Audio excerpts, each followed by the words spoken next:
Hello drivers, it's been more than a year now that Nick Robinson published his famous videos about Driver San Francisco that you must have already seen, including the second FPS lookalike showing a mission near the end of the game. He also started a petition asking Ubisoft to release Driver San Francisco on the digital stores, which quickly reached 100,000 signatures. But what happened since then? That's today's video subject we are going to cover. Driver San Francisco is a great game which got praised by the critics when it launched, but maybe didn't get the sales it deserved, having been released at a very competitive year of the PlayStation 3 and 360 generation. But it was so ahead of its time that it's still a breeze of fresh air to play it in 2020, if you are able to find it. If you still own a PlayStation 3 or 360, or if you have an Xbox One since the game is backward compatible, it's quite easy to find the game in second-hand stores and enjoy the great gameplay it has to offer, even though you will miss the online multiplayer, which is still up but not played enough to find the game in quick matchmaking.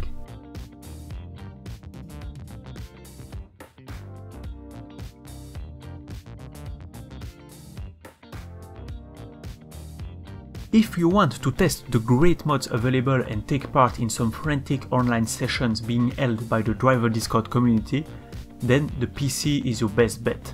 But this time, second-hand stores are not an option for PC games, and the only remaining alternative is to buy a key which has not been used yet. And without availability on official stores that can be restocked, the number of keys left can only decrease with time, and big content creators are only accelerating the inevitable shortage. When Nick released his video, the game was still available on shady key resellers at a fair price, going around $20, which means your subway trip to get a card to pay didn't cost you too much. But since then, the price has heavily increased. Each time a streamer or YouTuber makes a video about the game telling his audience how fun the game is, which is correct, it will give some of the viewers the urge to try for themselves and so to get a copy of the game.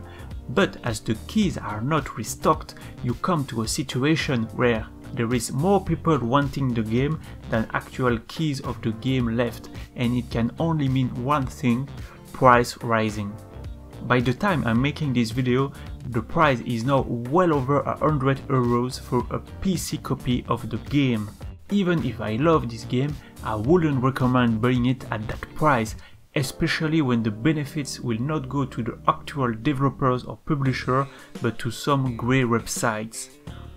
Of course, I'm not saying it's the fault of the streamers or YouTubers if the prices are rising.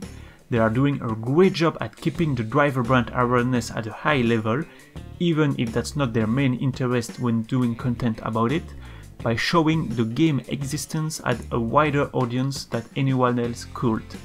The problem is on the publisher side, that they list the game and never made another driving game with so much innovative features since then. So what can the community do about it? As I said in the introduction, Nick Robinson also started a petition that reached 100,000 signatures in a few weeks and was linked by some gaming website at the time. You can also read the comments to observe how much the Driver series is still appreciated after all these years. Now the petition is at 120,000 signatures, but Ubisoft still hasn't reacted publicly to this huge gaming community engagement, and that's a shame. In the end, we still don't know the precise reason behind the delisting in the first place.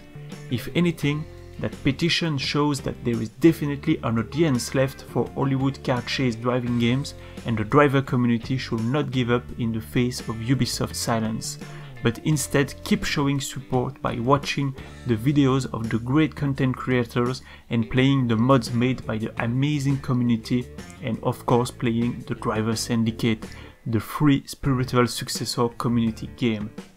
Together we can keep the driver spirit alive and make the brand awareness bigger and bigger without having to harass Ubisoft about it, but by simply showing them the right way to make a game that will please a lot of people by its novelty, even if that's an old recipe.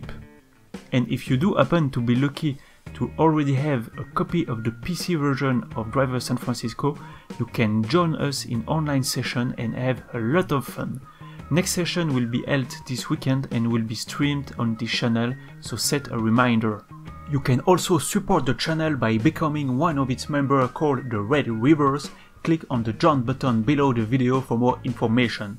Thanks to my Red Rivers, driverdimension.com, French Contact, Neurosins, Tenko9 YouTube, the Sky CCTV and the newcomer Emek McLaughlin. Big thanks to Yuki and Office Drones for their super chat on my live stream as well, to which I wasn't able to react live due to the technical mess it was. I will do better next time, so see you soon, drivers.